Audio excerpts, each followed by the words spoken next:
Hello everyone, তো বেরিয়ে পড়লাম কসমো বাজার যাওয়ার উদ্দেশ্যে। আমাদের বেথরহরিতেও কিন্তু ওপেন হয়ে গেল কসমো বাজার। আর তোমরা প্রথম দিন কে কে গিয়েছিলে অবশ্যই কমেন্টে জানিও। আমি প্রথম দিন একটু বিজি ছিলাম, তাই কিন্তু যেতে পারিনি। তাই আজকে আমরা বোনরা মিলে চলে আসলাম একটু কেনাকাটা করতে। আর আমরা চলে এসেছিলাম সেকেন্ড ফ্লোরে, যেখানে সবকিছু মেয়েদের জিনিসপত্র ছিল। এছাড়াও ছিল আরো অন্যান্য অনেক জিনিস। আর ওখান থেকে আমরা নিয়ে নিলাম দুটো জিন্স, যেখানে ছিল buy one get one free.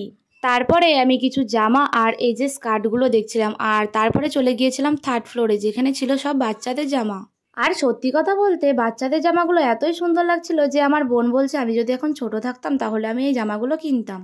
আর এখানে দেখছিলাম আমি জলের বোতল, যেগুলো লাগছিল খুবই সুন্দর। তারপরে এই যে টেডি, জুতো সবকিছু একটু ঘুরে ঘুরে দেখছিলাম। আর এখানে ছিল ডিনার সেট। আর এখানে বোন বলছিল নাকি একটা পারফিউম নেবে। তারপর দেখো ও চলে গেল ছেলেদের জামা দেখতে। একদম ফার্স্ট ফ্লোরে ছিল ছেলেদের জামা। আর আমরা কেনাকাটা করে চলে আসলাম নিচে। আর এখানে বিলের লাইনটা তোমরা দেখতে পাচ্ছ কি পরিমাণে ভিড় ছিল। আর তারপরে আমরা ওখান থেকে বেরিয়ে ফুচকা খেয়ে কানের কিনে চলে গেলাম মাটির থালা বাসন কিনতে। তারপরে চলে এলাম বাড়ি। ভিডিওটি ভালো লাগলে অবশ্যই লাইক কমেন্ট করে পাশে থেকো। আজকের মতো টাটা, বাই।